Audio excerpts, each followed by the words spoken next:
Hey, Scott from MyGrowthRings.com here once again is in my garage shop, and welcome back. We are in video number 3 of the Shopsmith Jigsaw. If you missed those videos, of course, I'll link them in the video description here. But the first one was an introduction to the basic functions of the Jigsaw. I have a stand-in here in the form of a Taiwanese copy of a Shopsmith Jigsaw, but it's a pretty faithful copy. So in that video, we talked about using it as a jigsaw, how to fill the oil bath with oil, which is necessary before you use it, how to set the tension, change blades, and so on.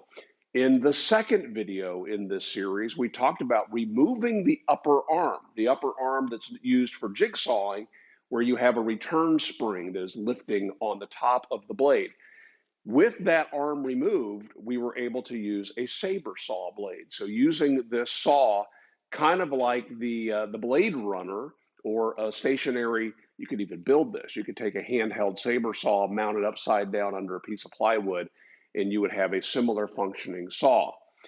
In this video, we're going to talk about something that's a little bit more obscure, but has gotten renewed interest recently due to videos on YouTube by Adam Savage, formerly of Mythbusters, and a gentleman named Chris in Australia who has an excellent channel called ClickSpring. On Chris's channel, Chris is a hobbyist horologist. For 5 years of my life, I was a full-time clock repairman or clockmaker, as they're called. And this is a hobby for Chris. Chris is also a hobbyist machinist. His channel is fantastic. Another thing I have in common with Chris, by the way, is he's also a corporate trainer. And on a very interesting side note, I am, or was, his very first subscriber on his channel. This was back when we used to be able to message back and forth a little bit easier on YouTube. And I found his channel because I was searching for horology, and I just happened to stumble across it on the day that he started his channel.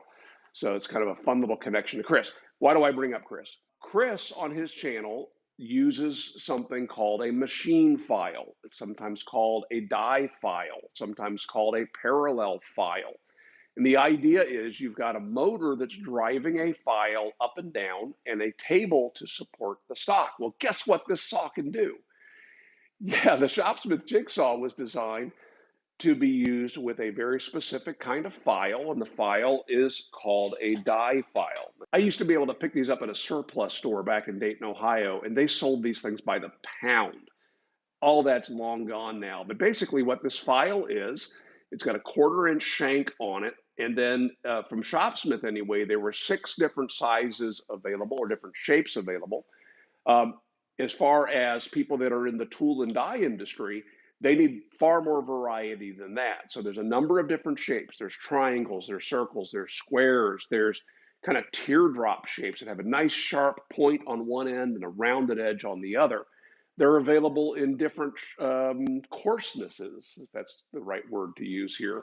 But Shopsmith sold 6 different sizes at one time in a kit. Later, they went away from the kit because people were wanting to buy them individually. And by the time they stopped selling these files, they were down to 5 different shapes. To the best of my knowledge, there's one good source, and I'll link to it, of course. And there is also on eBay the actual Shopsmith files coming up for sale. Shopsmith didn't manufacture these files, they purchased them from somebody. But the Shopsmith ones for sure are often a great deal. If you've been paying attention, you'll know that you have a couple screws that we can access here from the front side of the machine. So under the table, the top screw, machine screw or set screw, is what holds our blade in place. So that is basically the jaw of the chuck. On the opposite side, we have another screw that can be backed out. And then below that, we have a 5/32 set screw that we can loosen and remove this entire chuck. All right, now one of the things we can do while we have this out is we can get it cleaned up, but we can prepare this to accept files. Let me get some of the gunk off of this real quick. So with this insert back in place, just to keep it from dropping some things, let me show you what's going on inside of this chuck. If we take this screw completely out,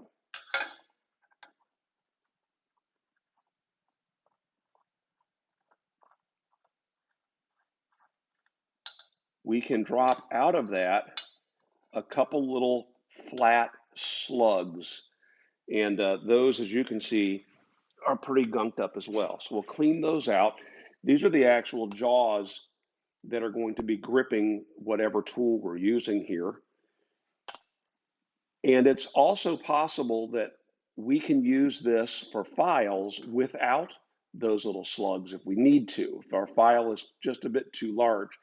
You can see I've got a combination of sawdust and oil because there is oil directly down the bottom of the shaft. A little bit of oil comes up here, and that helps to create a nice little slurry of sawdust and oil.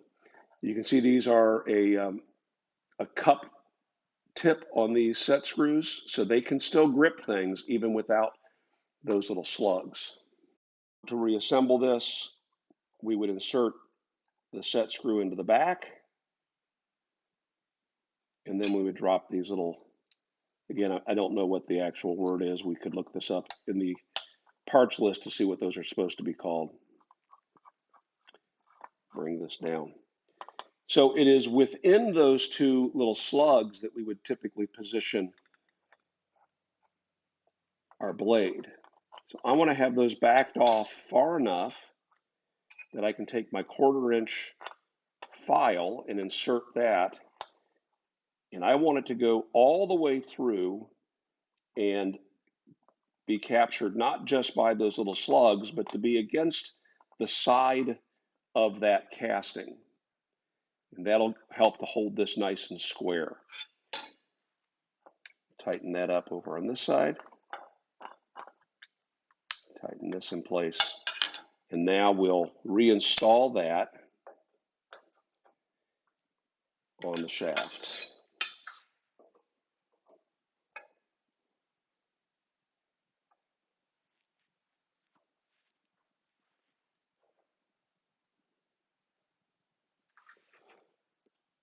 Depending on the size of your file, you may be able to use this insert. You may have to make your own insert, or as I have done in the past, you can just go ahead and make a sub table. There's no reason why I couldn't cover this entire surface with a piece of thin plywood or masonite or something to help to give me a nice tight, almost zero clearance insert. So you can see now I have a flat side, I have a curved side, and I have a couple nice corners. So what kind of things can I file with this? I got a little piece of wood here.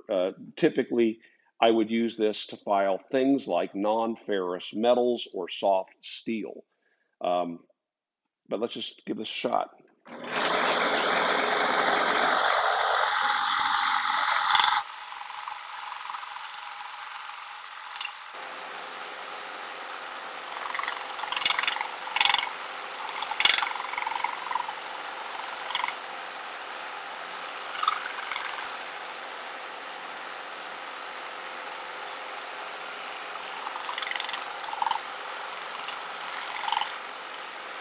Yes, that's cool, but we need to do a little reality check.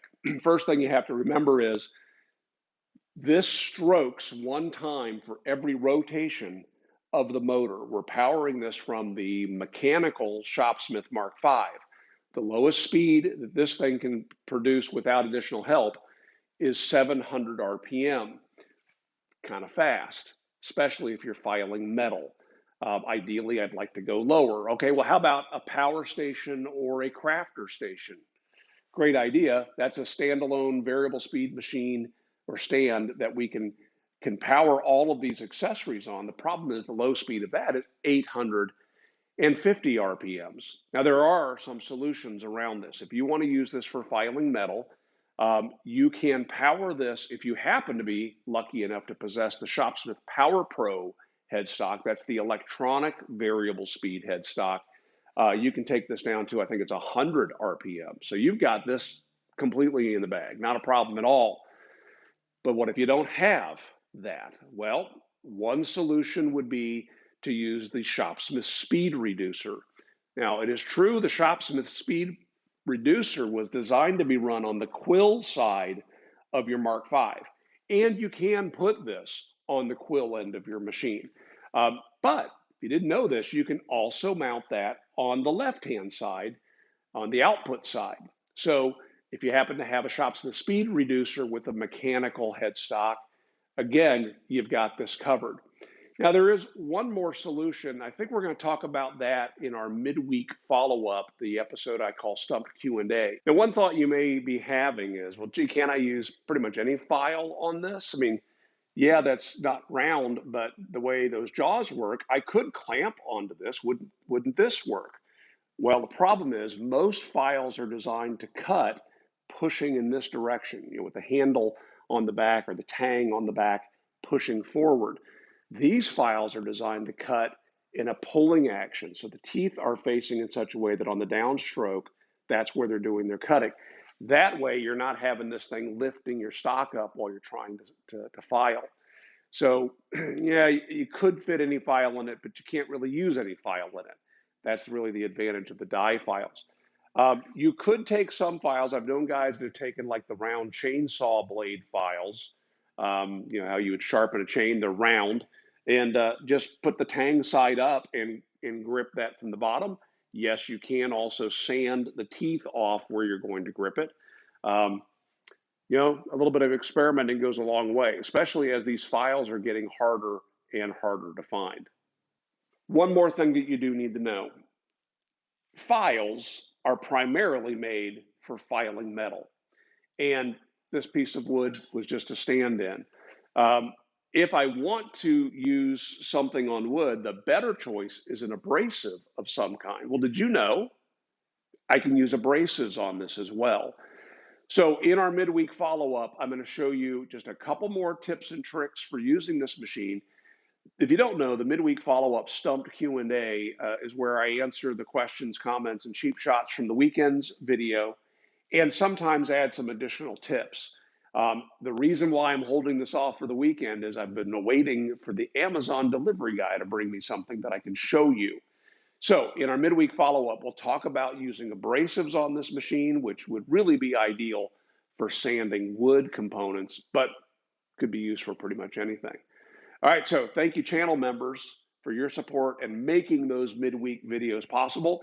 They are visible for 1 week to the public, and then they become private for channel members only. So if that's of interest to you, or if you're watching this video at some point in the future and the link to the follow-up video takes you to a private video, check out the link to channel membership and learn all about that. All right, thanks again. Make it a great week, and I will see you midweek for Stumped Q&A.